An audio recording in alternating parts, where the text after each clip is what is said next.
And we're live. What's going on, everybody? Let me just check this audio because I switched over to this new microphone. Just wanted to make sure it's good. And I'm by myself tonight because, all right, cool. We're good. So, yeah, what's going on, y'all? We got a bunch of people here already. 25 people already showed up. Only 5 people hit the like button. So, for those of you who are not familiar with the channel, we do a Q&A every Thursday night at 8 p.m. Eastern Time. You'll notice that I'm sitting in a different place because Leslie's out of town. I'm shooting a new project that I can't really tell you about yet. If you're on Patreon in our live hangouts, you already know about it because I told them. But I'm shooting it at the dining room table. And so, it was like, everything's here already, so I might as well just sit here. And so that's why we have this whole masterpiece theater, fancy chair kind of vibe going. So, fancy chair, fancy drink. So we're going with a martini tonight. Vodka, shaken, olives. That's my jam. So, that's what we got going. So now, a couple of things. If you want to ask a question, highly recommend you use the super chat because that way I know I see it. If you don't use that, please put tons of questions in front of your question marks in front of your thing because I'm by myself and I'm doing this by myself. We are going to talk guitar stuff until 9 p.m. and then we're just going to let it get off the rails. That's what we've been doing every week. It's been really fun. And Leslie's not here, so you get to talk about her without her being here if you want. Actually, by then she's working in Las Vegas. And so probably by then she will be done and she will be in the chat. So you'll still have to be the have and whatnot. So yeah, man. Tim Ziegler is here from Colombia. I shipped your guitar today. Vinny's World is from Hong Kong. We got some people from Kentucky. We got Japan. We got St. Louis-ish area. We got all kind of people. So you saw the thumbnail. This is something that I've been thinking about all week, and then of course I was just watching the Texas Toast Guitars thing, and I want to get your perspective on this. Also, get in the comments and chat it up because I think it's an important thing to talk about. Thoughts on Relic's guitars? I love them. I think they're awesome. But what I want to talk about, so my point is to that. You saw the thumbnail. It was like a vintage guitar versus a new guitar. And the double standard that guitar players have about quality of an instrument and why that is.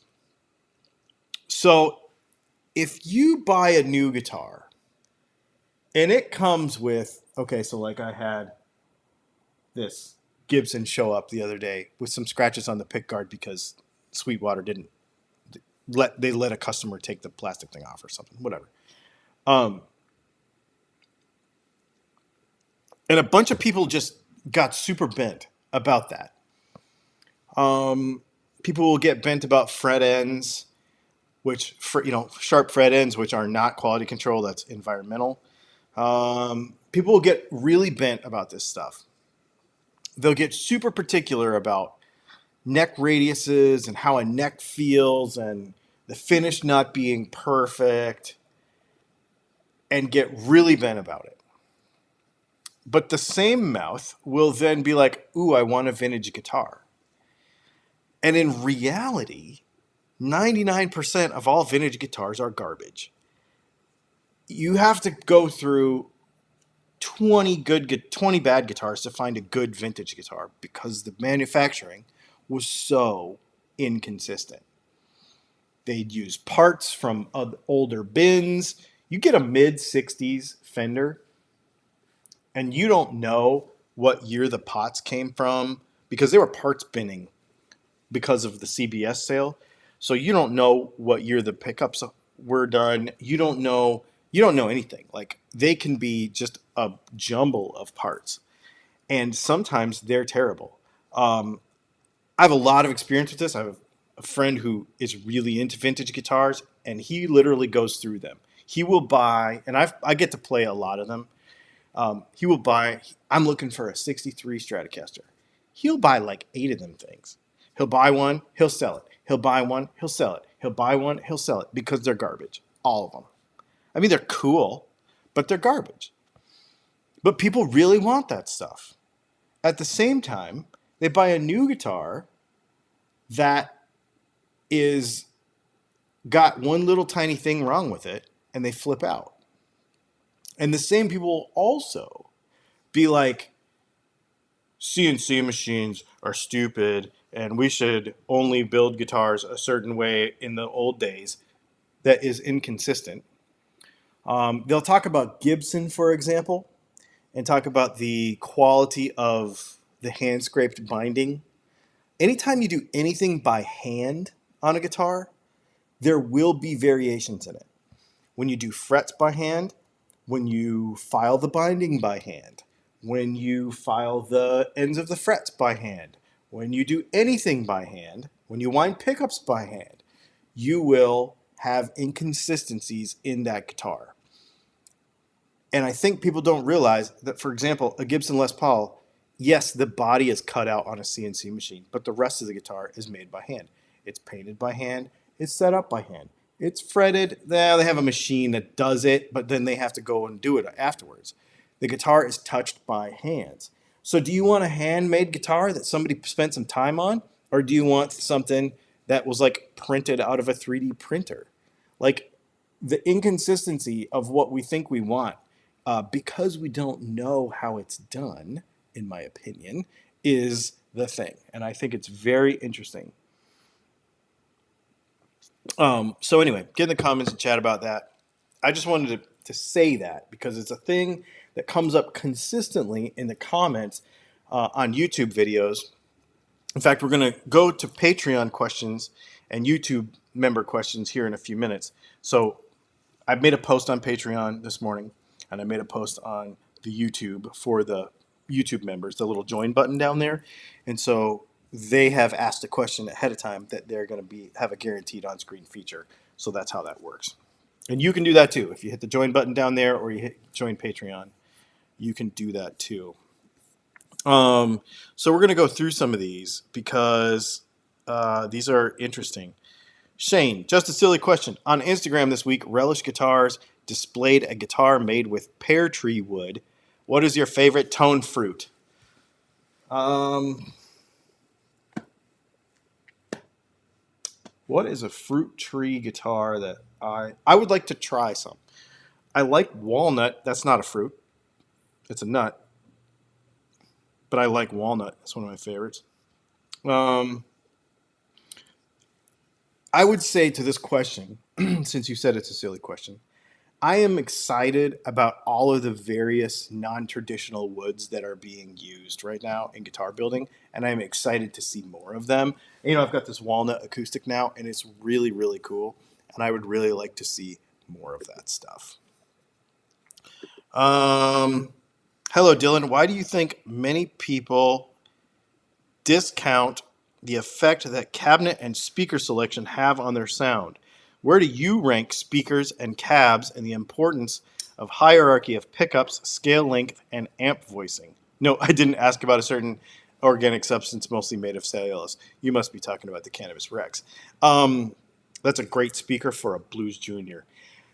I think this is probably, right here, one of the most important things that we never talk about. The amp is important. The pickups in the amp are more the most important thing.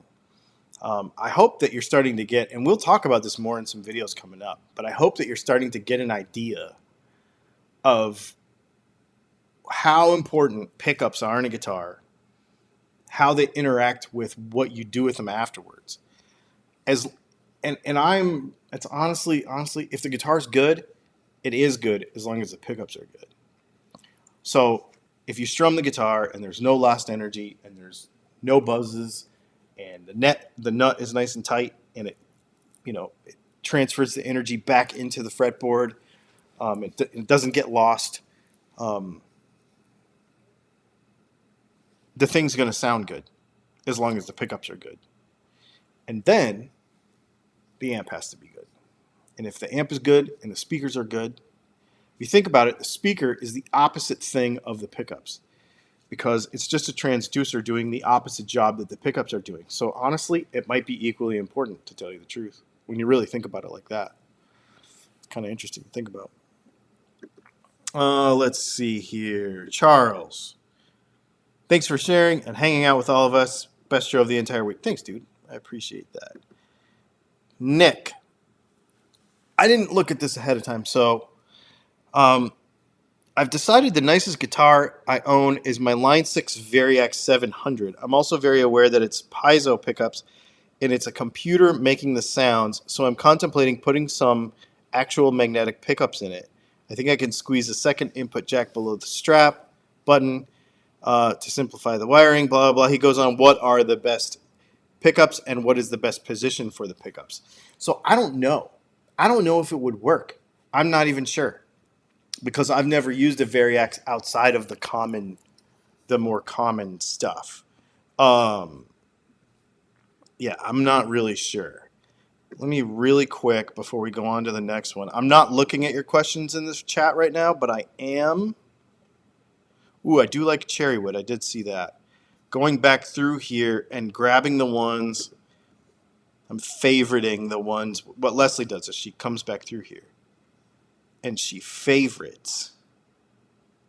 As usual, Dylan, you are wrong. Thanks, Matt. Oh, we already talked about relic guitars. No, my thoughts on relic guitars are very simple. It's very simple. It's not a complicated thing at all. It's that I'm not old. That I'm too old, and my guitars are too young. I enjoy how an old guitar feels. I do like it. When I go to Jimmy's house and I play his authentically played through 1957 Stratocaster that was brand new when he got it, and now it's relic because it's authentically played through, I enjoy that guitar a lot, very much. And I like how old guitars feel. The problem is I don't have enough years left in my life. These 60s guitars, how long has it been since the 60s? 60, like 60 years. I don't have enough time to buy a nitrocellulose finished guitar and play it long enough for it to feel and look like that. I don't have the time left. So I'm going to tell you it's cheating, but I'm going to do it. I'll buy a Relics guitar and have it feel like that right now. That's the only reason. It's not, and I don't care if it's fake. To tell you the truth, I don't care if it's fake. I mean, boobs and butts and lips and all kinds of stuff. You can get all kinds of fake stuff. And people still they enjoy all that stuff. Some people like it, some people don't. We know it's fake. We like it anyway. Relic guitars, same thing.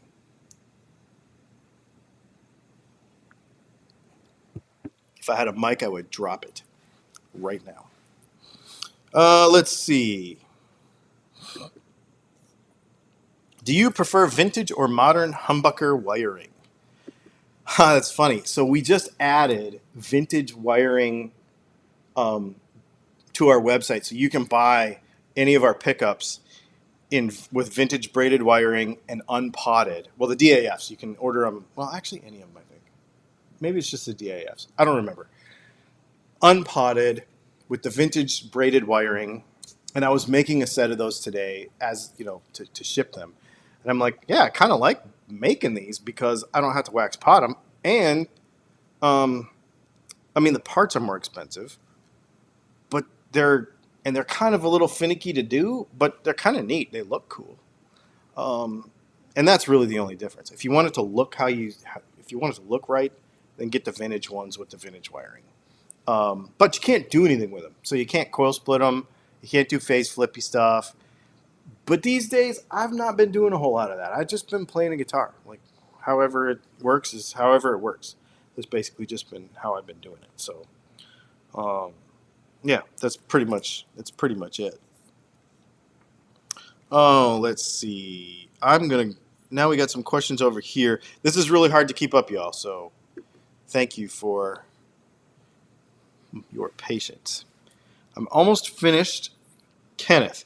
I'm almost finished with my resto mod on a cheap Chinese-made Starcaster Strat.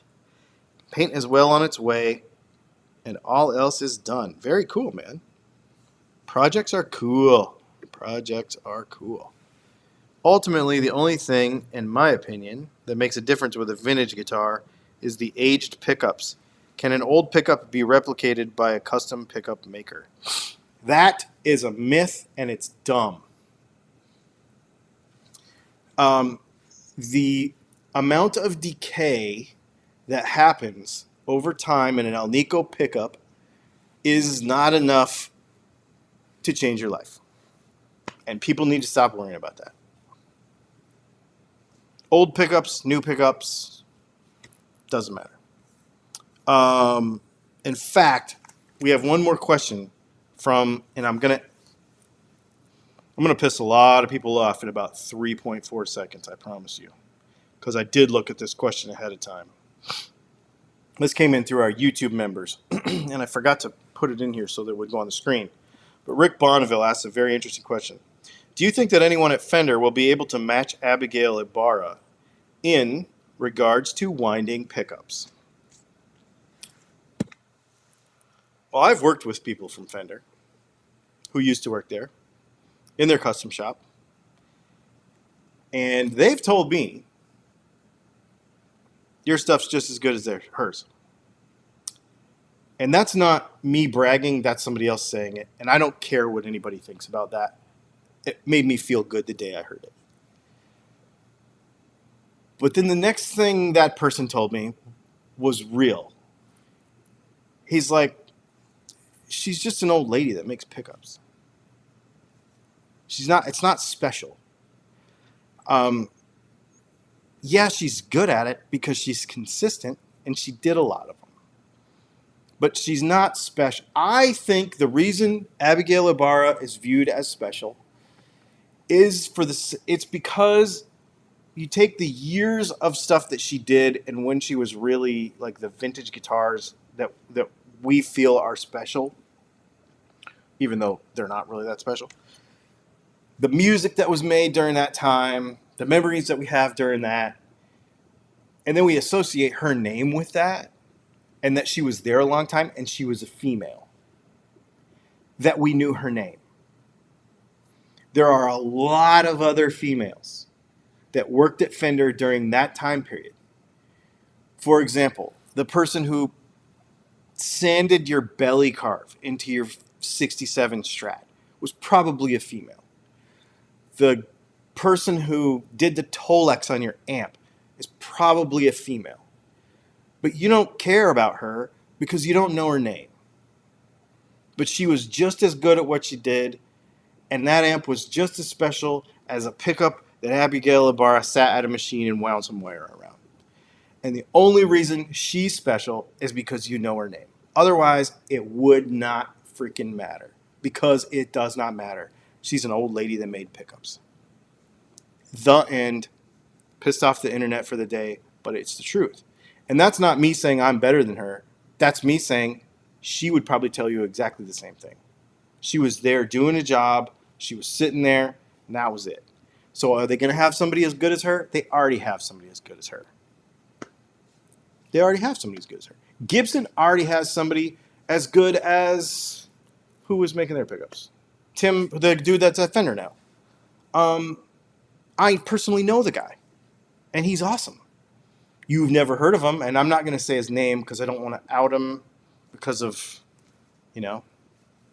but I know who he is, and he's good, and he's just as good as Tim, what's-his-face.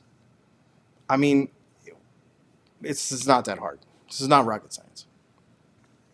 Vintage doesn't always equal good. It's just old. Exactly. No, that's a hot thing, man. Super chat. Thank you so much for the super chat. Your content has inspired me to let go of 4 cheaper guitars for an Alvarez Yari and a Schecter PT Pro. I've never been so happy with my gear. Dude, thanks so much for saying that.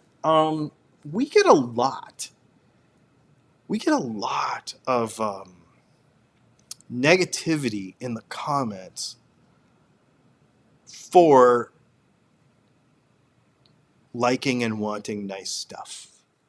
And I know that not everybody can afford everything, but I would venture to say that the majority of people that make those comments, it's not that they can't afford it, it's that they don't want to spend the money on it. Is it Paul Reed Smith who said, I'm pretty sure he said something very close to this. I saw the quote. I'm probably butchering the quote. But he basically said, there's no such thing as a guitar that's too expensive. It's just one that you're not willing to spend the money on. He's right. So thanks. It's the legend of Abigail that makes her special. That is 100% true, man. And I think that it can be. Wait, BC Rich. Hang on. Nobody wants a vintage Chevy Vega or a Pontiac Aztire. I want a vintage Chevy Vega. Could you imagine an LS swapped Chevy Vega right now? That would be so sick. I would totally love that. Damn, it's spicy up in here. Yeah, man. I mean, it's not Tim Shaw. Yes, thank you. It's not spicy. Dylan is attacking the elderly. No, I'm not. You know what? I would love to, and actually, she's really kind of reclusive these days, but I would love, I don't know what she eats for dinner, or if she has tea in the afternoon, or whatever, but I would love to do that with her. She's a person, some of those folks that are part of that guitar history, I would love nothing more than to just sit and talk to her. I don't even care if it's about her yard. I would just love to sit and talk to her, because getting their experience, even if it's not about pickups, I would not sit there and be like, so how did you? No, I would literally be like, tell me about just everything. I don't care, her view of the world, all those sorts of things. I think that would be more exciting to me than just about anything else. The good old days are right now. Dude, I don't care about the good old days. I do not. Thank you for the super chat, Sassy Cat. Received your pickup today. Can't wait to get it installed in my telly. Very cool. Let's see. Leslie would want you to scroll up and answer my question. It's because you didn't put enough question marks in front of it, and I lost it, and you didn't use the super chat. And she's not here to help me with this, so it's very difficult to keep up with everything. What about old wood in a new build? Can you hear a difference? I think. So there are a couple things with that. In an acoustic guitar with a torrefied top, what they do with like this modern torrefying stuff is they artificially age the wood, and scientifically the idea is that it hardens up the saps and everything in woods, that crystallizes them in woods that aren't kiln dried and aged to the extent that old guitars are. So in an acoustic guitar, in theory, you can change how the guitar sounds. 99% of people are going to pay for it and not hear it. In an electric guitar, it makes a zero difference whatsoever.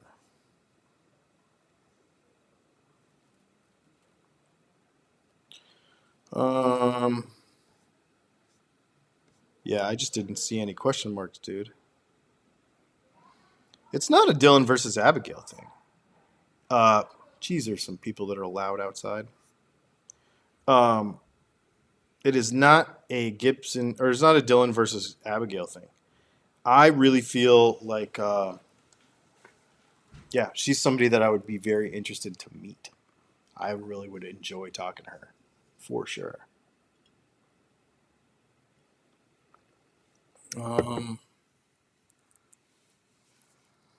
You still think the Vega was an entire bad idea? I think it was poorly marketed in a time when you got to think about the time of the Vega, right?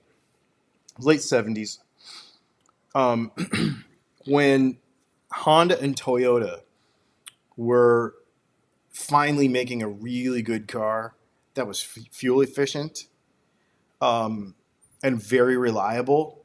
And anything that General Motors and Ford was doing, the Fiesta, the Chevette, the Vega, any of those compact cars were garbage in comparison to uh, the Japanese stuff. And so they did not sell, and they were really hated during the first fuel crisis. The thing is, though, that if you look at a Vega like a Mini Nova and go, okay, I can make that into a race car, then it becomes cool. If you're trying to make it in competition with the cars of its time, it was terrible. You're right. Yeah, you're right. That is 100% for sure. I agree. Oh, man. This is more difficult than it looks to keep up with everything. An 85 Chevette with Kragers and a 4-speed and air shocks. Ooh.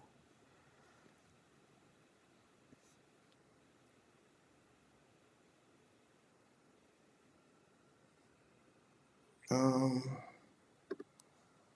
looking for more questions in here, but I don't see any. We're talking a lot about Chevy Vegas, for sure. And Ed just gave me a bunch of question marks, dude. I don't have anything to go with those question marks. I'd answer your question, but I don't have anything to go with those question marks. Um, I mean, the bottom line is anybody can make pickups, really. We are the only reason what we do is special is because I do it, and because when it's a single producer situation like what we have, it makes it a lot more fun because you can talk to me. You can't call me. Don't call me. But you can send me an email and be like, "This is a guitar that I'm building," or you can ask a question in here and we can talk about it. Like you have a project, you send us a super chat, or you put a little question marky thing in there, or you ask us on Patreon and we throw it up on the screen and we can actually have a conversation about it. You cannot do that with Seymour Duncan. He will not sit here and do that. Most of the pickup builders, I don't know very many. I really, I really applaud like Josh from JHS because he does this. He spends a lot of time hanging out with potential customers, present customers, um, and just people that are interested in pedals. And he talks a lot about the competition. Somebody unsubscribed to the channel today. I think it was today, maybe it was yesterday. Unsubscribed to the channel today because they're like, "You're such a salesman.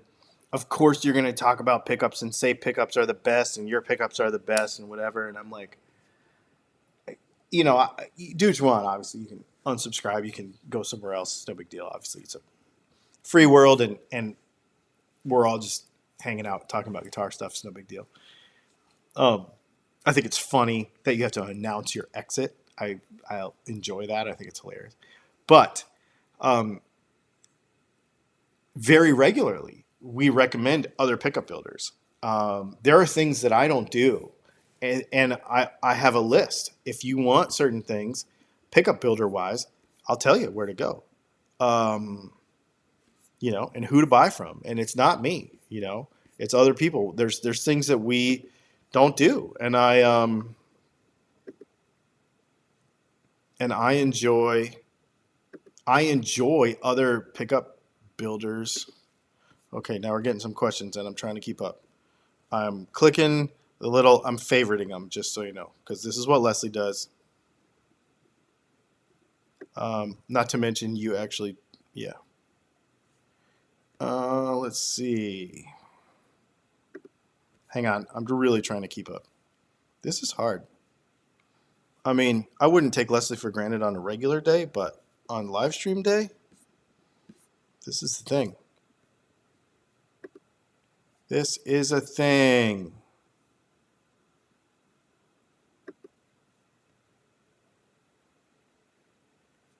Okay. I'm going to take this batch. Not to mention you actually teach people how to wind. Yes, we do. We've taught like 27 people or something so far. It's kind of cool. Can a pickup be made with copper tape instead of wire? I don't think you would get the inductance out of it. Yeah, I don't think so. I mean, you could create something that would make a voltage, but I don't think it would. The inductance would not be there to be effective. Is pine okay for tellies? I mean, that's how they were made when they first came. When that's the first ones. Where's pine? I've made a lot of pine guitars. I probably built not a lot, maybe half a dozen, and I really like them a lot. They're the thing about pine is it's just like anything else. Like there's 250 kinds of mahogany. I don't know how many kinds of pine there are, but if you choose the wrong kind of pine, it'll weigh like a bajillion pounds. If you choose the other wrong kind of pine, it will be so soft that you could like stick your fingernail in it. But just because people get on the internet and they'll be like, pine is so soft and screws are going to strip out of it and the bridge is going to come out and all this, that's all stupid because if you pick it correctly, it'll be awesome. You just got to pick the right piece of wood. And because they made it out of 2x4s from Home Depot and it didn't work, they think pine sucks. But it doesn't really, actually.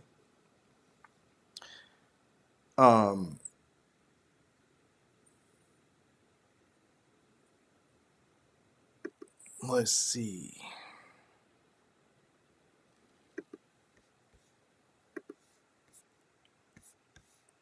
Oh, hang on. We got some more super chats. Thank you. That makes it easier because they're green and I can see them. I will vouch for your pickups. They sound amazing. Thanks, Sassy Cat. I appreciate that very, very much. Thanks for the super chat. And Ira Tiger Bomb says from Ira Tiger Bomb. So I don't know if he asked a question and didn't get an answer with it. Just thanks. Thanks, man. I appreciate that very much. Yeah. What was the wood in your fence post guitar? Ooh, it was pine. It was treated pine. Yeah, I mean, you can make a guitar out of any wood as long as it's not poisonous and doesn't kill you when you process it, I suppose, and that you can actually cut the stuff and it doesn't splinter apart. There's stuff that's easier to work with than others. If you're going to put various woods together, like I know that, and like Matt would know more about this than me, but I do know that I've worked on stuff where it was like if you're going to do like a laminate thing, like a base body, there are certain woods you couldn't put next to each other because they wouldn't really work together because they wouldn't expand and contract at the same rate. There's certain stuff like that, but an electric guitar is going to sound like an electric guitar. Now, let's talk about tone wood, shall we? Let's talk about tone wood since we're here. We're covering all the bases tonight. All the things that nobody wants to know, or everybody wants to know, or nobody agrees on. We've already talked about how Abby Ibarra is an old lady that I really like and I would like to meet. So that was not a negative thing. It was just a real thing. A reality that some people probably couldn't handle. We talked about relics already. So I guess we might as well talk about tone wood.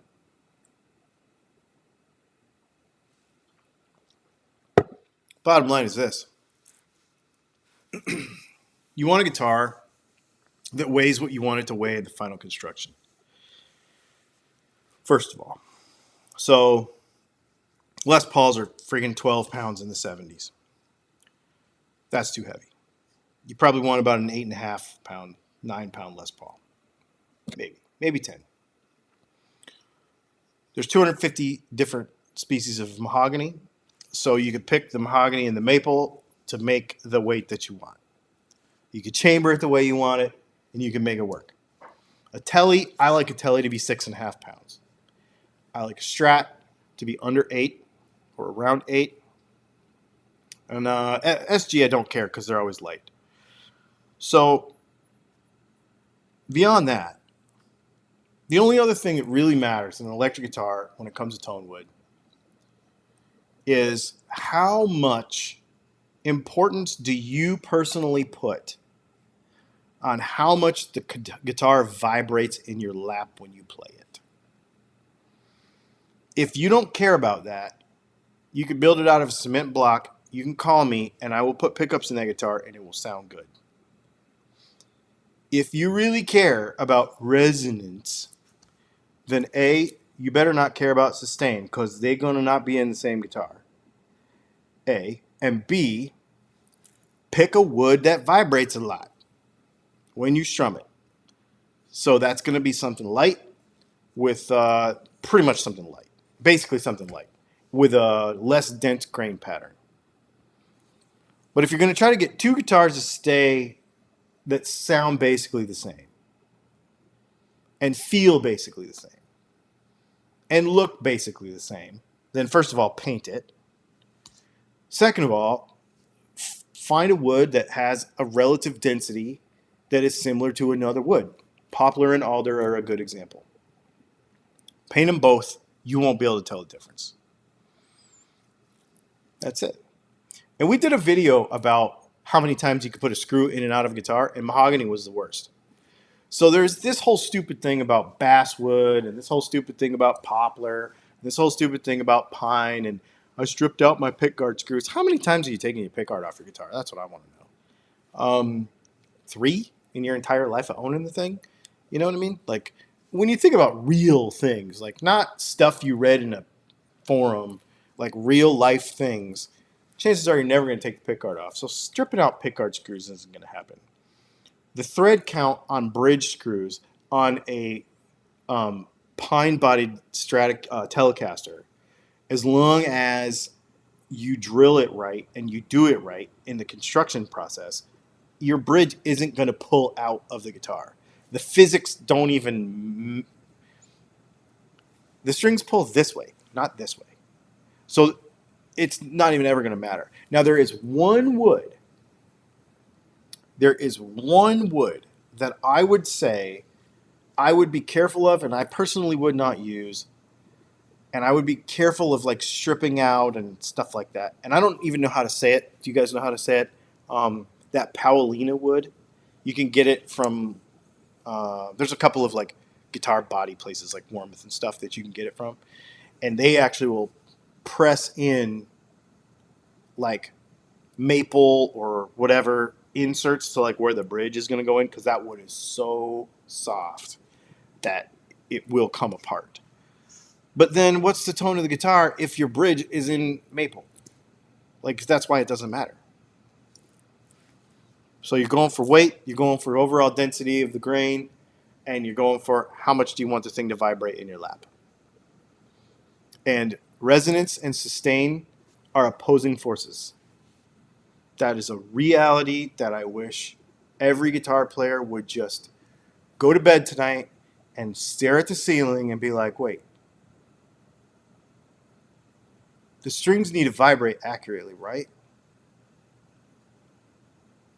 But if the body's vibrating and robbing all the energy from the strings, then they're going to stop sooner.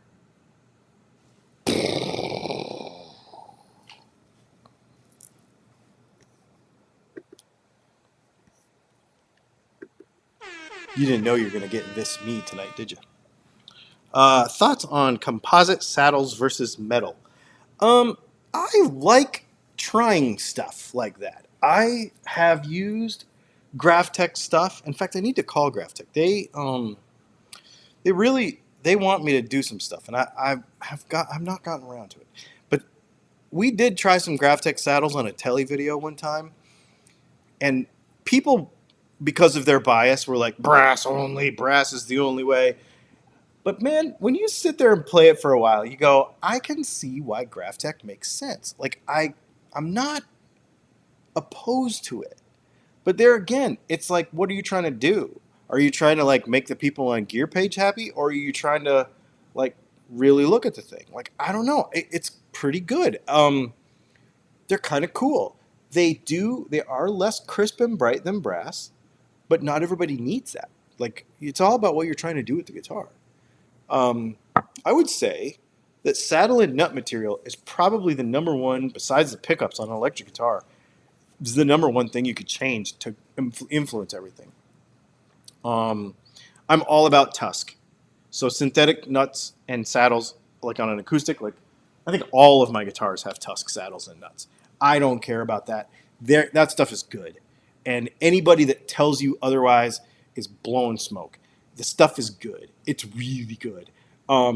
It's really consistent, obviously, because it's a man-made material.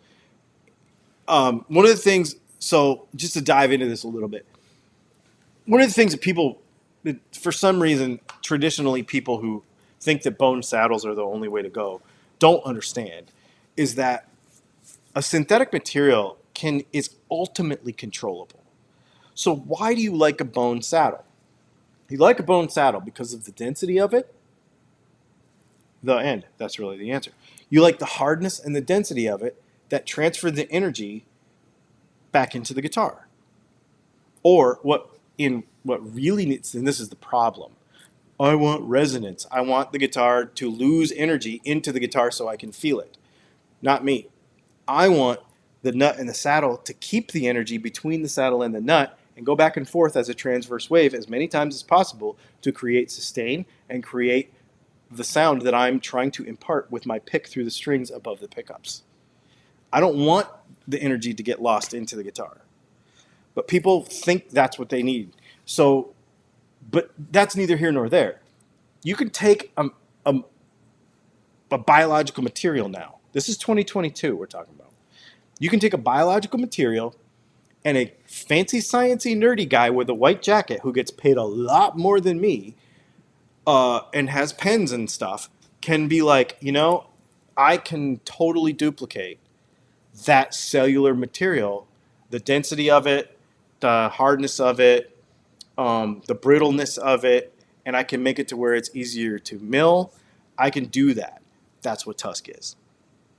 And all of those synthetic materials of various brands that are called, because Tusk is just a trademark. So all those various brands that do that, that's what they're doing. And it is possible. They can do it. This is 2022. So it can happen.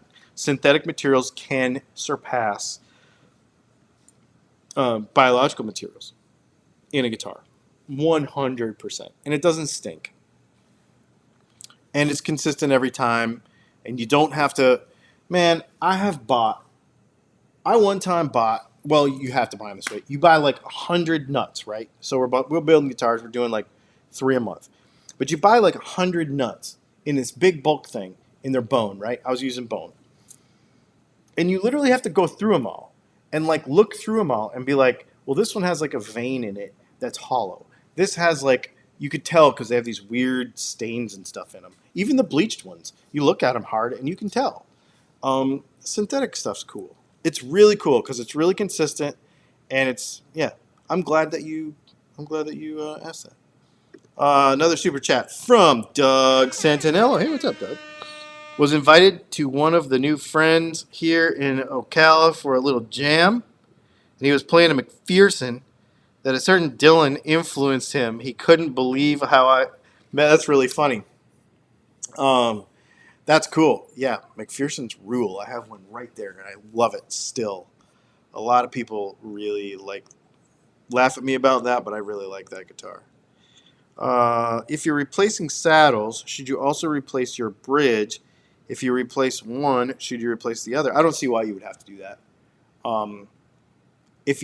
And don't just replace stuff. If you really feel like you need to because you got something worn out or it's rusted or something, do it then, but don't just change out parts. I mean, if you have a Tele or a Strat and it's really easy to like swap stuff out and you have an extra $20 to spend or $50 to spend on a couple of different kind of saddles, you could try them, I guess, but don't. I don't know. We talked about this on Tuesday. So I'll bring it up again. Titanium shock bolts. Okay? I have this friend. I live in the South, so I can say this. Bless his heart. I love this guy. He's like one of my best friends in the entire world. He lives in Montana now. We lived in Flagstaff at the same time. He's the one that actually I was riding with when I broke my back. But he likes all the really, really fancy stuff. If I was on, now I've owned every kind of dirt bike there ever was, pretty much, except for like gas, and Sherco and stuff like that. But that's what I'm about to get to. If I was on a Yamaha, he was on a KTM or a gas, or a Sherco or a Husqvarna or something weird and cool, and I was doing testing and stuff for all these Japanese brands, so I had a Honda or a Yamaha or a KTM or whatever. So he always had something really weird. If I had a KTM, he had a Husqvarna, which is the same thing, just with different stuff on it.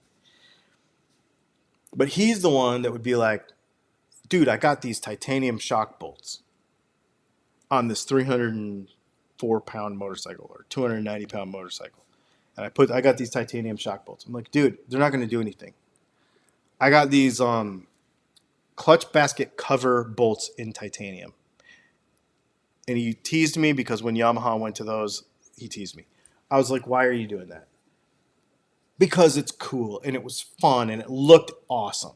Did it do anything? Not a darn thing. But it was cool. Matt talks about the first degree of cool and the second degree of cool or whatever. If you think it's cool, do it. And if you enjoy playing around, do it. But if you went on the gear page or you went in a Facebook group and somebody said, this is the guitar, this is the Mexican Stratocaster, this is the Acoustasonic, this is the whatever, and these are the list of mods that you have to do the minute you bring the thing home. Ignore whoever that person is and just play the guitar. Even if one of those lists of those mods is call Dylan Talks Tone and get a P90 for it. Ignore that guy. At least for a couple of weeks. Then call me and get a P90. But ignore him for a couple of weeks and play it. So at least when you make a change, you understand what's going on. So it's a long way around of saying, because that question sounded like, you were like replacing something because it sounded like a good idea. Just play it first and get used to it, I think that's really, really, really important.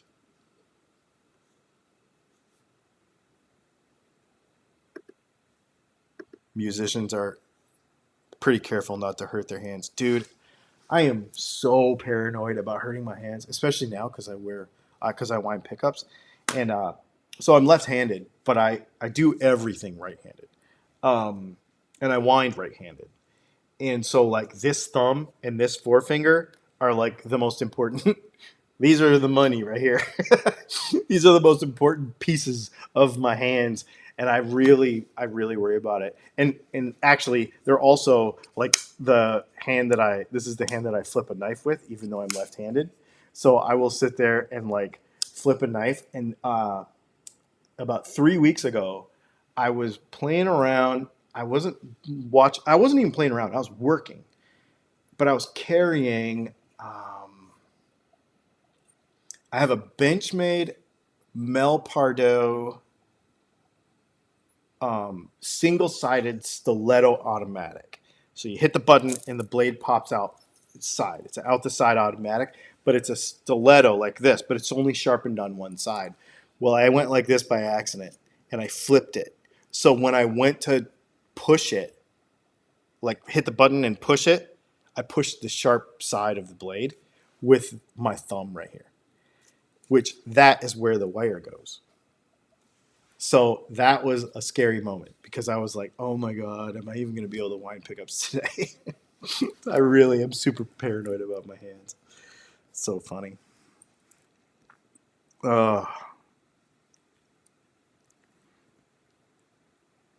Second degree is hipsters sporting a flat brim mocking the earnest flat brimmers. Dude. Oh, let's talk about the hat. That's really funny. So, I don't care what you think of my hat. I do not care. When I lived in Arizona, I so we called the flat brimmers because I'm dirt bike culture from the Southwest, and so we called the flat brimmers 909ers, and they were all the guys wearing like all of the. I mean, I know all those guys, but so like all the metal militia, I know them, but all that crowd that followed like the metal militia guys, um, and wore all them T-shirts with like the weird writing on it and stuff. I always laughed at those guys, but I always wore a flat brim cap, not because of that, but because a baseball cap, a proper new era on the field baseball cap, is flat. It is not bent, and only truckers and rednecks bent their caps when I was a kid. In fact, when I was a kid, they would do this stupid thing where they would um, do the hard angle on the edges. Do you remember that? Like, I remember this one guy in my town. He wore a Stroh's hat. It was a Stroh's beer hat. It was yellow, and it had where they would do like it would be flat across the top, and then like the hard angles on the sides, right here, like down, like 45-degree hard angle. And then they would do the baseball cap thing. Would be you take a baseball and you take your hard flat brim like this, and you would bend it around the baseball with a rubber band and spray it with water, and then you let it go, and it would have that curve in it. I hated that, so I always left my hats flat. And then I just kept doing it. And I mean, this is a Max Verstappen hat. Max Verstappen wears his hats flat too. So why would I bend it? You know, there you go. Little history of hat stuff. Another super chat. Nah, it's totally fine to get your P90s, even before buying the guitar. Best sounding P90s I've owned and love them. They're, oh, I love how they're RWRP. Yeah, for sure. No, we make really good P90s. I'm really proud of them. I really do like them a lot. Doesn't doing everything right-handed make you right-handed? Oh, so I am left-handed. I write left-handed. I can write. So when I was a kid, and I came up in the generation too, probably kind of more at the end of it, where you were like not allowed to be left-handed. Um, I wasn't that, but like my parents' generation were like, you're not allowed to be left-handed. But they didn't tell me not to be left-handed. But there was a lot of influence against being left-handed. Like when I was in kindergarten and stuff, and like just starting to learn to write, it was like your handwriting is too messy. You're never gonna write properly, and trying to force you. This whole left-handed thing was like a forced weird thing. Um, but and then the other thing is being a guitar player. So my dad, we had a guitar store when I was a kid. And my dad told me, play right-handed, because if you play left-handed, you're never going to have any choices. So I just learned to play left-handed. Probably because of that, that also started. I think now I play hockey left-handed, but I played hockey right-handed for a long time. I played baseball right-handed. Well, I batted left-handed, but I caught right-handed. Yeah, so I batted left-handed, but I wore my glove on my left hand, and I threw with my right hand. Is that right? Whatever the opposite is. I skateboard and surf funny footed, like all the weird things about kind of being in the middle.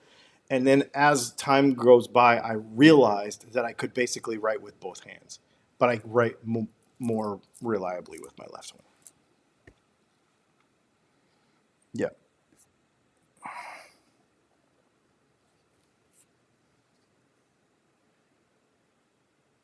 Let's see. Jim Woodard. Hey, Jim.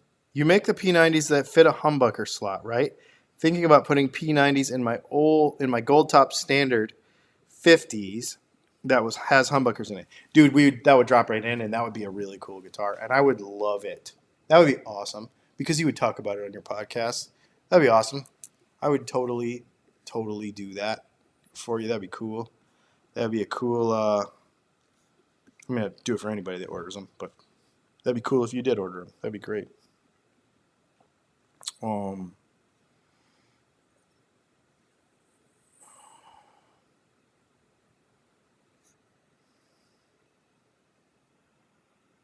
oh my God, Crusty Demons of Dirt VHSs. Oh yeah, heck yes. Crusty Demons of Dirt. Krusty's 1, 2, 3, 4, 5, like all of them. We would get together. I had a friend when I lived in Arizona. I guess we're going off topic. So this is I do this every Thursday. We go for an hour and then we start to go off topic. So we're about to go off topic now. So here's how this works. If you're just showing up now, you show up late, you still have a guitar question. In order to answer a guitar question after 9 o'clock, it has to be a super chat. I will obviously welcome super chats of any type, but if you're going to ask a guitar question, it has to be a super chat after 9 o'clock. So if you have a couple, to be fair, we have 4 minutes left. So if you have any guitar questions, get a bunch of question marks in front of them, and we'll try to squeeze them in. But at 9 o'clock, after that, it has to be a super chat if it's about guitar stuff. You're ambidextrous, not left-handed. I am probably, that's probably true. But I think isn't the true definition of ambidextrous that you can write with both hands? I mean, I can do it. I've like taught myself to do it because I wanted to do it, but I don't think I'm truly ambidextrous. Yeah. So what was I about to say about? I don't remember. Oh, Crusty Demons Dirt. So yeah, so I lived in Flagstaff, Arizona, and I was in the dirt bike industry working with another guy. We were doing dirt bike stuff for a bunch of different companies and designing dirt bike parts, and that's what I did before this. Well, before this, until I got hurt. And but my main buddy that I rode with, the guy that with the titanium shock bolts, every Thanksgiving we would take that entire weekend off, and we'd have a bunch of people come from all over the country that were friends of ours, and we would all go riding, and we would usually go four wheeling a lot because I had a Jeep, he had a Land Cruiser, I had a Land Rover Discovery, so we would do a bunch of off roading and stuff around Flagstaff. But one of the things we would do is it would be like the Sunday morning or Saturday morning kind of like after party crash out at the house was watch Krusty Demon Dirt. We did it every year for a really, really long time. Equal proficiency in most daily tasks. That's interesting.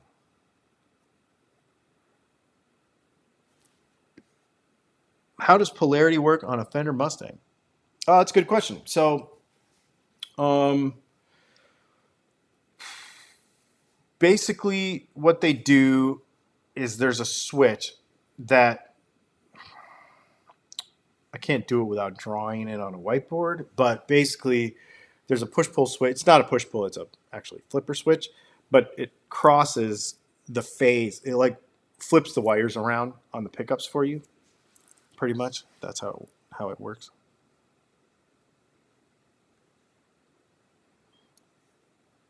Let's see. Polar bears are left-handed. What? I didn't know that. Super chat from Sassy Cat. Thank you, sir. I appreciate that very much. My kindergarten teacher called my mother sobbing one day because she saw me writing with both hands and thought I was the Antichrist. Oh my God, that's amazing. My mom told her to tell me that I could use my right hand to write with. Oh my God. That is nuts. So I'm assuming, Sassy Cat, that you're a little bit older than me. Um, there really was a generation of people just before me that were told, I would say what, probably in the early 70s, right? Because I'm late 70s. So I would say probably early 70s, late 60s, that was like told you're not, you're not allowed. There's something wrong with you if you write with your left hand. It's so weird, man. All right. It is 9 o'clock. He squeezed this in at 8:59. This is the last guitar question without a super chat.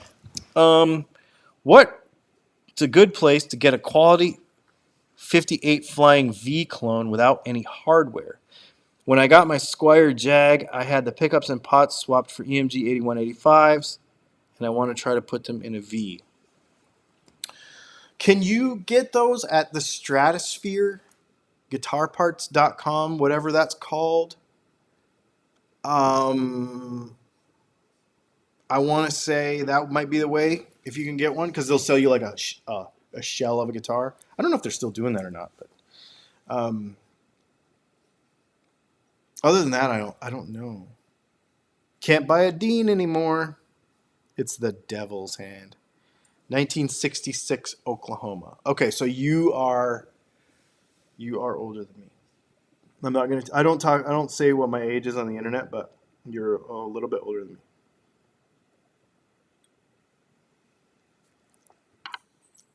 What? The Latin word for left is sinister?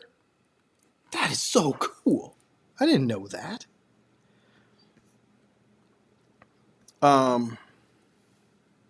You guys are going to like tomorrow's video. I hope. I've been trying to do, and this is off topic, it really is. I've been trying to do videos that are stuff I'm interested in. Not that I'm not interested in guitars, but man, I'm so kind of tired of some of this stuff. So all week I've been thinking, and I totally... have you guys ever seen the YouTube channel Best Damn EDC? Taylor, whatever his name is. I want to say Taylor Hawkins, but I know that's not it. Anyway, so I've been by myself. Obviously, Les is out of town, and I'm just literally letting that channel and some other EDC channels run while I'm working and while I'm just wasting time and stuff. And parents are evil. That's so funny. And it's not funny, but it kind of is. So anyway, I was like, there's an EDC setup for guitar players. There definitely is. So that's what tomorrow's video is about. Like this is literally, the video tomorrow is literally a way to use your EDC stuff to be, there is an EDC, an everyday carry setup that you can be a full-on guitar tech. And so that's kind of what it is. I think it's going to be kind of fun. I got a new knife last weekend. Speaking of, I have a bunch of knives, right? But speaking of the whole Harley Benton thing and this is guitar stuff, but it's not. In the Texas Toast Guitars video live stream, Chris has a thing about like, do you want one really good guitar or do you want like 10 crappy guitars? So knife wise, of course, it's hard to beat this right here.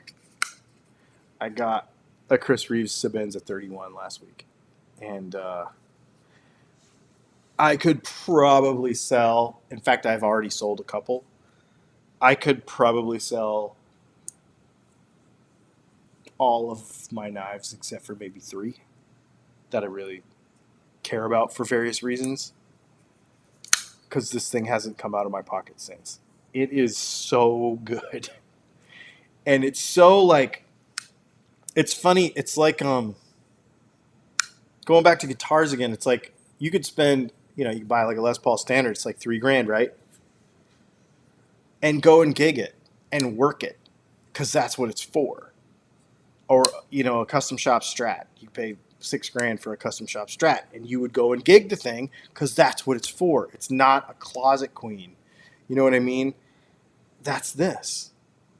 It's not inexpensive, but I just want to cut stuff. I mean, you just want to, I don't know, like it just needs to be, well, Sabenza in Zulu means work, like, I guess, apparently. And it is just, you just want to use it. Like, let's cut some stuff. Like, I don't care if it leaves. I want this thing to get where like the ends are all worn, like where it comes in and out of your pocket. Like, speaking of relicking, like I want to own this long enough to literally like wear it in. Like, I am so stoked on this thing.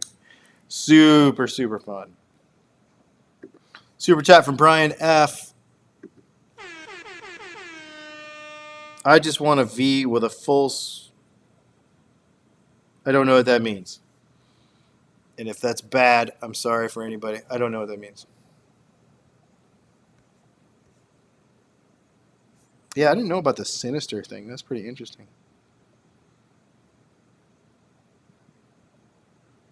That's right. It's Thursday night, and we're hanging out talking guitars, dirt bikes, hat culture, and knives.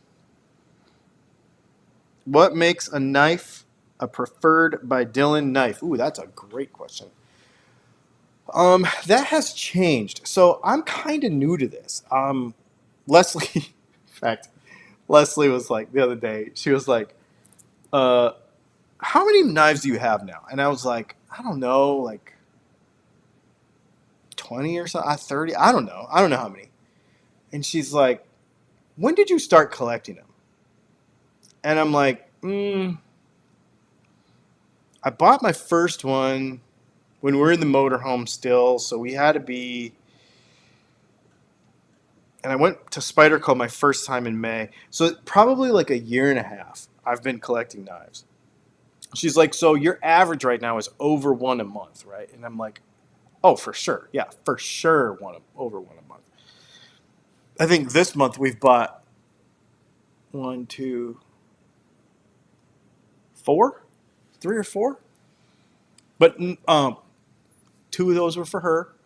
Just saying, because she's starting to get into it now. You'll see in the video tomorrow. She bought a balisong trainer. Well, she asked me about a balisong trainer, so I bought her a balisong trainer.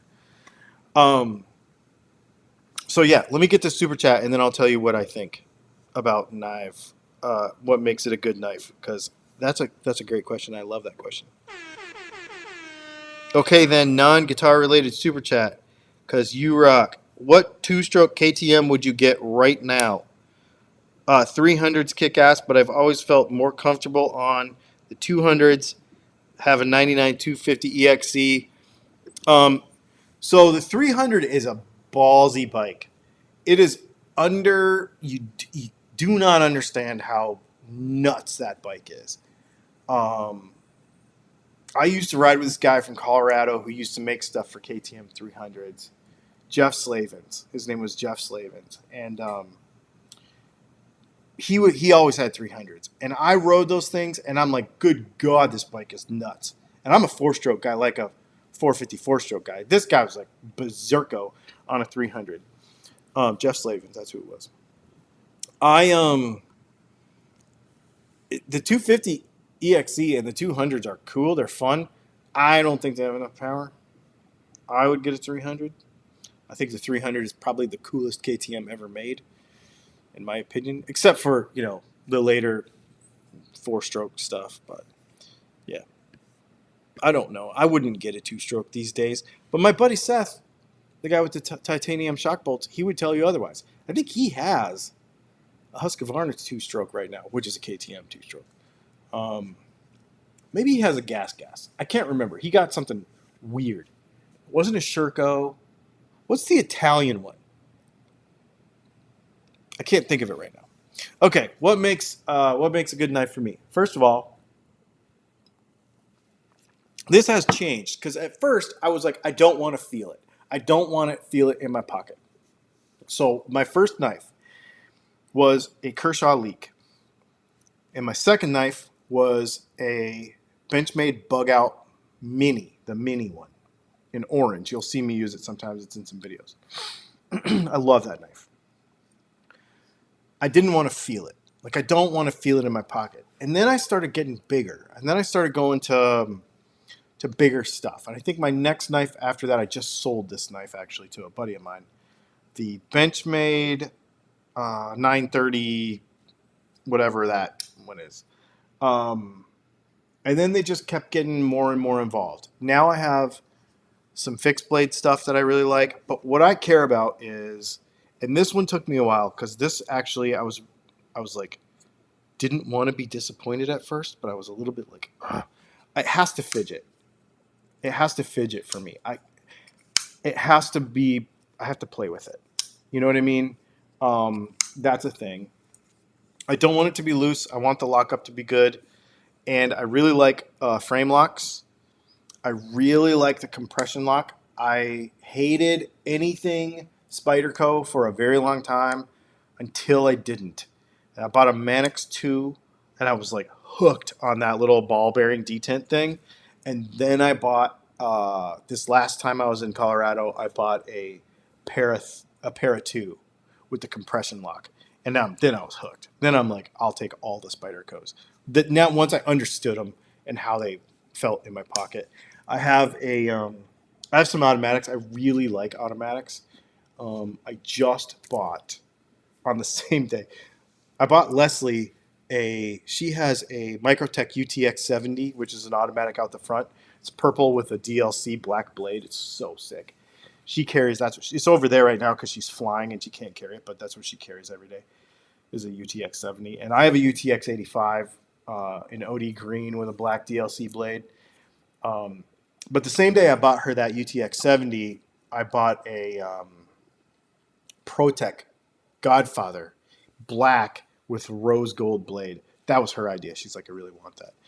I really think you should get that. But for carrying wise, I want it to be tough and reliable, and I want it to be where I don't have to think about it, and I don't care about stuff. I don't care about keeping it shiny. I want it to be the same thing with my guitars. I don't care. That's what they're there for. I have some stuff that I know I'm going to sell, so I keep it perfect, but I don't care. If I need to like stick it in something and do, then I'm just going to do it. And so it's got to hold up. So some of the Spyderco stuff's really cool. The Benchmade stuff's super tough. I have 3 or 4 Benchmades. I just got the Benchmade slip joint Weekender, and that thing is bomb. And that's my first slip joint. I really like that knife. So I still have my Buck 110. I don't have a Buck. I think I'm going to get the automatic 110. I think that's going to be my first Buck. I mean, I had one a long time ago, but in this collection, I think a Buck 110 auto is going to be my first one. But I will tell you that this dude right here has completely changed everything. Like, I'm not knife shopping right now, which is so weird. I am so, which it's, let's face it, this is not a cheap knife. Chris Reeves Sapenza is not a cheap knife, but I am really, really happy with it. And it's like when I bought my PRS Fiore. That was an expensive guitar, but I haven't really shopped for anything since then. I mean, I bought stuff for the channel, for videos and stuff. But for me, I have not bought a guitar for me since the Fiore, because that's like this to me. That's like it does the thing, and I'm cool. Of course, I will buy something again at some point. Probably a Les Paul is my next guitar, but my next knife is probably going to be a Spartan Bill Hersey, because this upped the game for me. Like I'm ready next level now.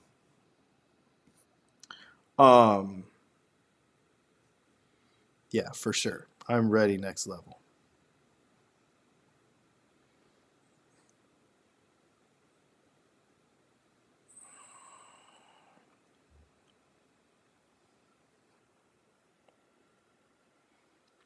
Everybody's talking about the Buck 110. I get it.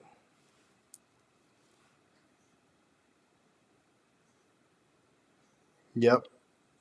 Think about 110s. I've seen people have them so long that like this doesn't have a sharpening choil, but the sharpening choil will be all like hogged out because in the knife will be like narrower because they've like sharpened it for so long, like years and years and years.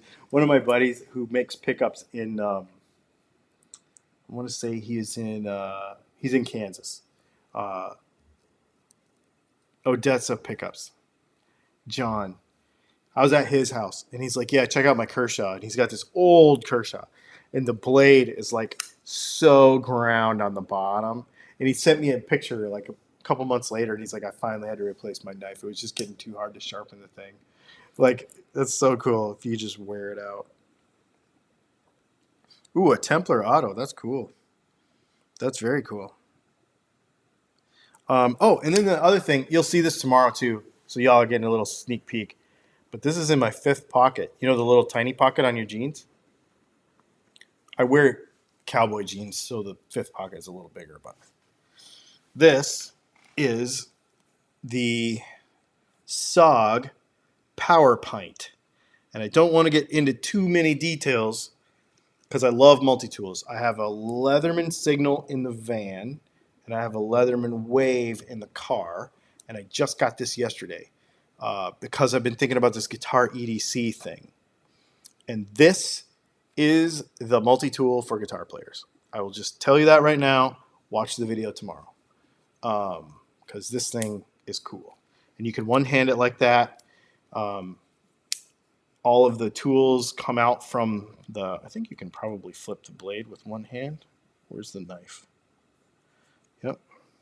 Well, maybe you can't. This is new, so it's probably not as broken in, but yeah, there you go. Little blade in there. It's locking. It's got a little lock back deal. It's pretty cool. I don't want to get into the details on this because it'll ruin the video for tomorrow, but this is the little multi-tool for guitar players, and I carry it in my fifth pocket. So now I'm carrying more than one thing, which is weird. What I didn't say much about in the video is for my EDC stuff, I actually carry, this is so stupid, I carry a Coach bag. I have a little man purse thing. It's actually like a backpack, but it's only got one arm on it.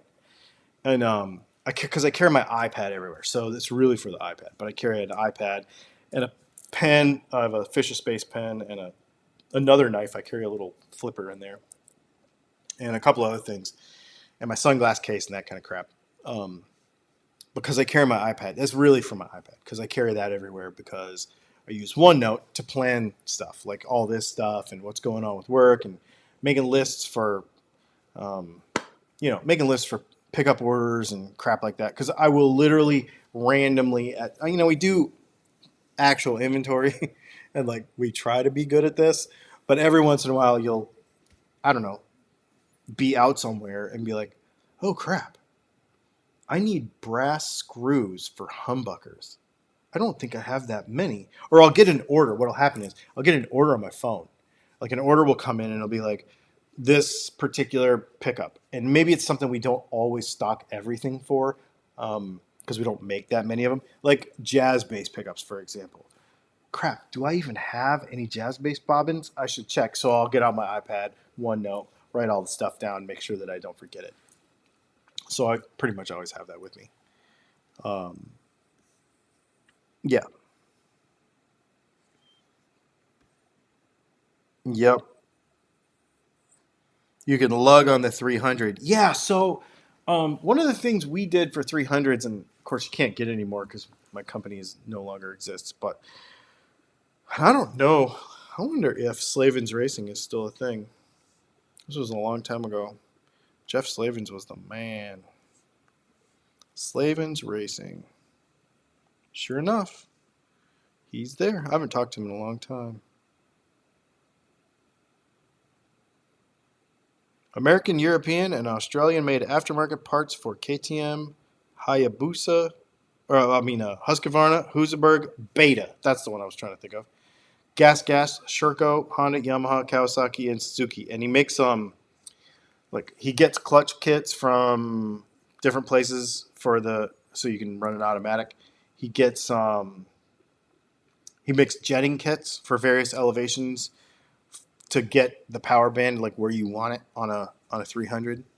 So his stuff is really good. So I don't normally get to recommend dirt bike stuff, but he's really good at it.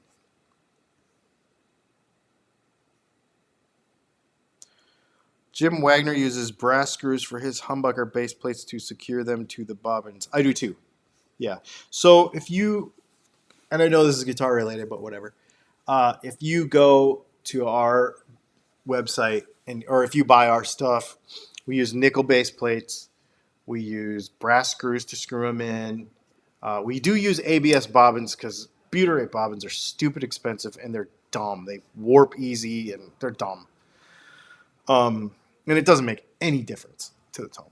So we use. I don't want to tell you. So we like. There's a few things I won't tell you, but we pick a particular steel for the slugs and the screws, but we use nickel covers, not brass substrate covers, like all that kind of stuff.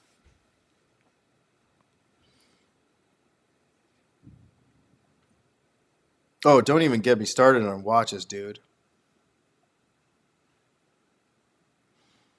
Tim Potter says, I don't worry about their. I use my knives daily. I don't worry about their price or worth. They have to be sharp, have an opening tang, lock, and be sharp. Did I say sharp twice? Dude, that's the thing. I get it. I totally get it. And that's where I'm at with this Chris Reeves thing, man. Cause like it's just it's a tool. It's such I mean it's an expensive tool. You don't want to lose it. But you're not going to break it. You're not going to ruin it. And I think even if you did, you'd call up Tim Reeves and he would fix it. Like I think this is a lifetime dude right here. You know what I mean? Not sponsored. I don't have anything to do with knife stuff.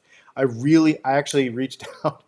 I actually reached out to a couple of knife companies, knife distributors online, like online, yeah, where you'd go buy this stuff, like where I bought stuff. I don't want to say who because I'm still working on it, but I reached out to them to be like, hey, I have a YouTube channel. Like, we don't talk about knives, we talk about guitar stuff. But everybody always wants to know what I'm in my pocket, so and we're talking about it more. So can I get on your affiliate program? Um, and one said no. They just like flat said no, and the other one I haven't heard back from yet. So,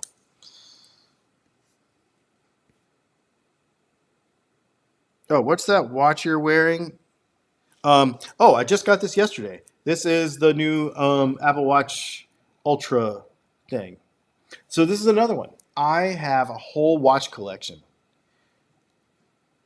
Way too involved. Way too involved. Um, and I never really wore my Apple Watch that much. And I really enjoy wearing a smartwatch because it's really, really, really convenient and it really makes my life better. But I hated wearing an Apple Watch because it was so stupid. And then when these things came out, I was like, oh, that I can get behind. And I ordered a couple of actually, this is just the band that it comes with. So I ordered a couple of bands off of Amazon to see if I could make it feel better. And I ordered a titanium band that doesn't come out till December or something. So it's really nice. My number one daily watch that I would always wear all the time, and you'll see it in many, many videos. It is my go-to beater watch that I wear for everything. Is a brownish titanium looking.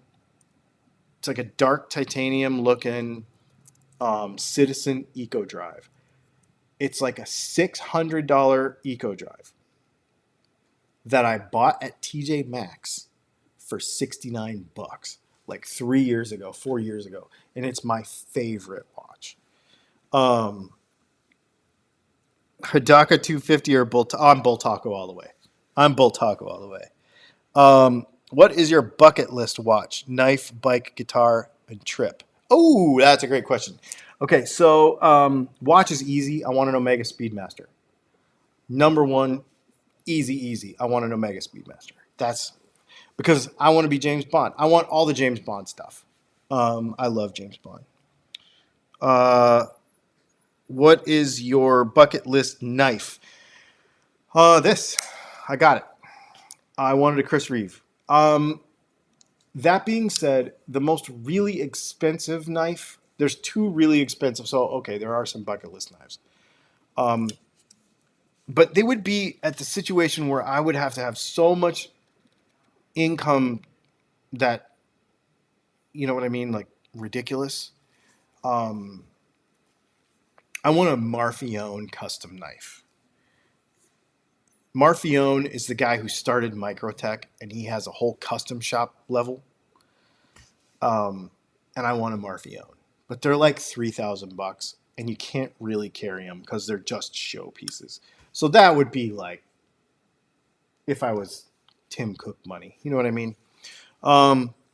Bike wise, uh, now I have a few bucket list motorcycles. I want a Mike Halewood Ducati for sure. Um, but one of my bucket list bikes I might actually get in the next year or so. I'm tracking what's going on with Norton because Norton got bought out by another company, and they're being made in Solihull, England again, and they're clearing up all the issues surrounding the Norton brand name. And the new motorcycle, it's a 965 Norton, I think, is coming out. You probably have never seen it, but I have on one of my calves. I can't remember which calf it is. Probably my right calf. I have a tattoo of the original old Norton ad. And if you go to my website, we have that T-shirt that says Dylan Talks Tone, the new vintage, and it's that Norton ad that I modified for copyright stuff. But that's one of my favorite things. Bucket list guitar, 57 gold top, for sure. Like a real one. And trip, I have. I will tell you my bucket list trip, 100%. It would be to have enough resources to be able to follow the Formula One season around the world to all of the cities.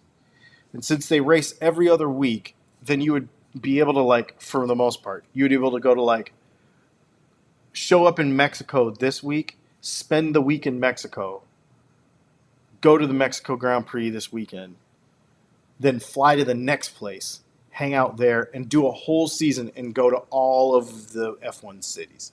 That would be my bucket list. If I could do anything in the world, that would be it. 100% for sure. Sorry I got behind on the super chats. Imagine a 3 pickup guitar with P90s. Remove the bridge pickup. What can you do or expect from such a setup? I've been wanting to do something like that next. I would do it. I would just do it. The only thing when you take a bridge pickup out is you miss the middle position. And the middle position with 2 P90s is so good. If you did that, I would definitely do a series parallel where you had those 2 pickups in series and those 2 pickups in parallel. That would be my one suggestion for you on that.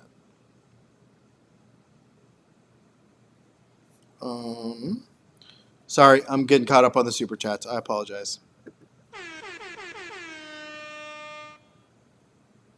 Also, I try to use my grandpa's knife on all things. I actually used to wear my grandfather's wedding ring. I gave it to my brother.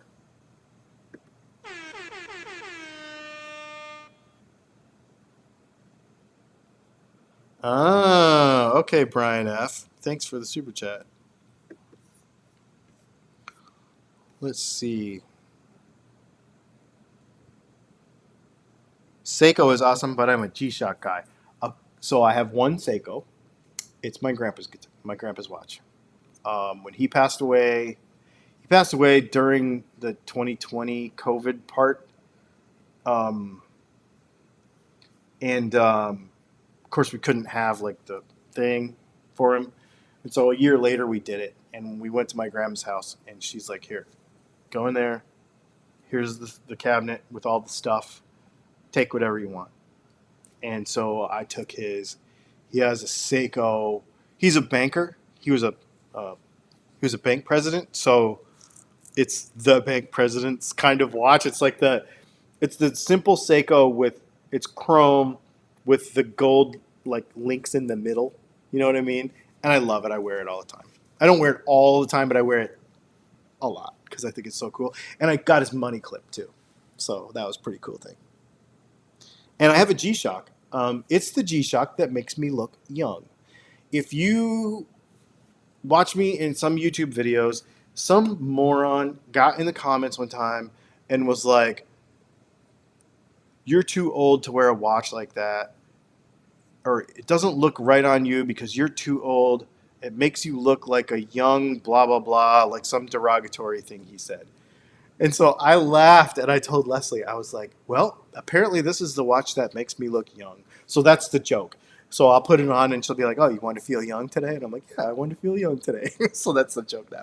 So because it's clear, it's a G-Shock with a yellow dial, but it's the band and the case and everything is clear. So that's so funny. Couldn't get comfortable with a G-Shock because it was too much. I love big watches. I have I'm not really into this stuff because it's kind of like Chinese knockoffy kind of stuff. But I have a Invicta in there, and the only reason I have one Invicta is because it's a it's the Invicta Submariner, and it's this huge watch. You'll see it in some videos, but it's got a Swiss movement in it. So I really like watches with Swiss movements. I'm kind of a Movado freak. I don't know, like four Movados or something. I really, really, really, really like Movado. Best cheapish pocket knife for everyday construction. I'm an iron worker. Drops. Someone borrows it. Can't say no. Bad stuff happens fast. Um, Kershaw leak. First thing comes to mind. Kershaw leak. That would be the one.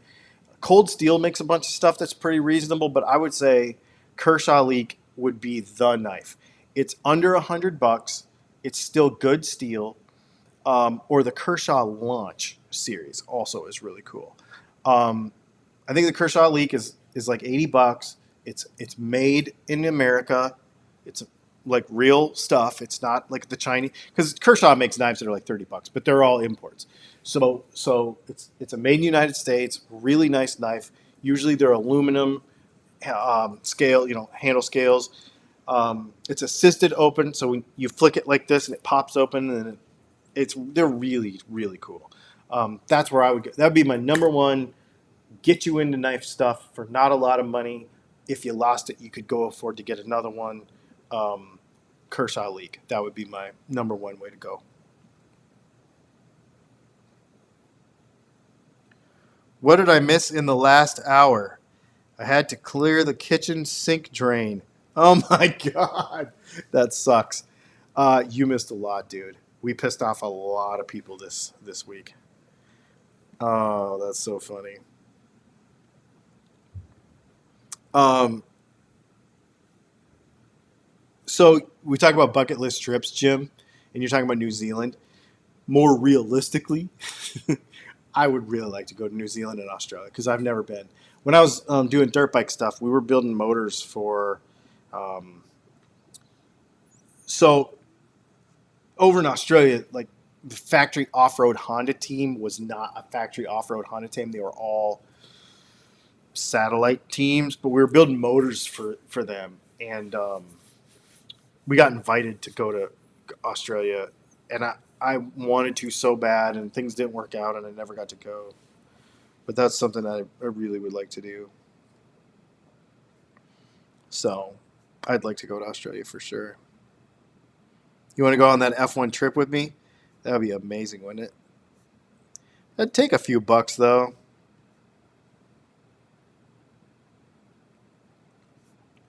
That would take a few bucks.